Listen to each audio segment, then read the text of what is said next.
Mr. Speaker, on his sightseeing trip last week, the Prime Minister saw a lot of India, and it's clear after a week India had seen enough of our Prime Minister.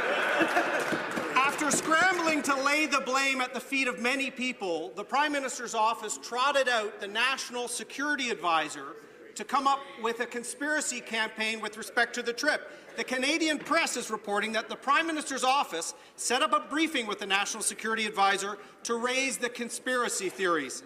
Can the Prime Minister confirm this fact? Honourable Minister of Public Safety.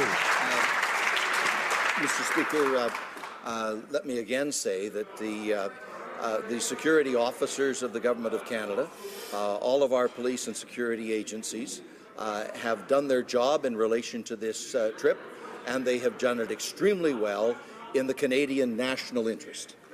The honourable member for Durham.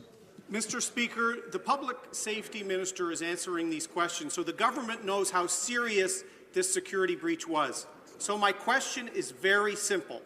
Can the Prime Minister confirm that his office set up a media briefing with the National Security Advisor where the Indian government conspiracy idea was floated?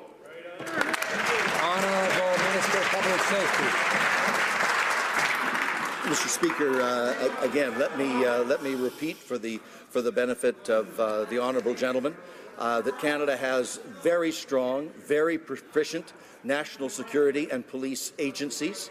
They are well trained in what they need to do to protect and advance the Canadian national interest, and they have done their jobs in relation to the trip to India. They've done that job exceedingly well to make sure that the best interests of Canadians are served and protected. Mr. Speaker, it's really quite astounding that today the Prime Minister of Canada confirmed that the claims are true that the Indian government conspired on the Atwal affair. He said that in the House today.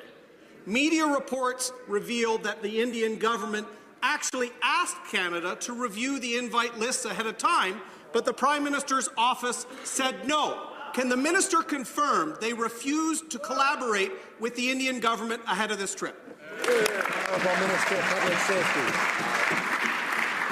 Mr. Speaker, in fact, there were elaborate efforts made consistently through all of the preparations and the trip itself by the RCMP, by CSIS, and by all of the appropriate agencies in global affairs and in the Government of Canada to make sure that every precise detail of the relationship between Canada and India was properly performed and exercised in every respect.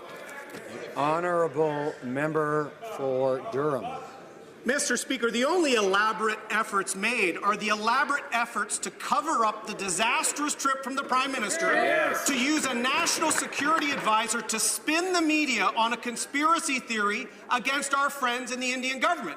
We learned that they wanted to actually collaborate with Canada on security, but they refused, and now the Prime Minister is blaming India by saying what his national security advisor said was true. Will the Prime Minister or will the Minister apologize to our friends in India for this scandalous accusation? Honourable Minister of Public Safety. Mr. Speaker, at the end of the visit, I'm pleased to note that the Prime Minister of India said that the talks with the Canadian Prime Minister were very fruitful. Our discussions focused on closer India-Canada cooperation in various sectors, including investment, trade, energy, and stronger people-to-people relations. There were 6 MOUs, 22 new initiatives, $1 billion in investment, and 5,800 jobs identified, Mr. Speaker.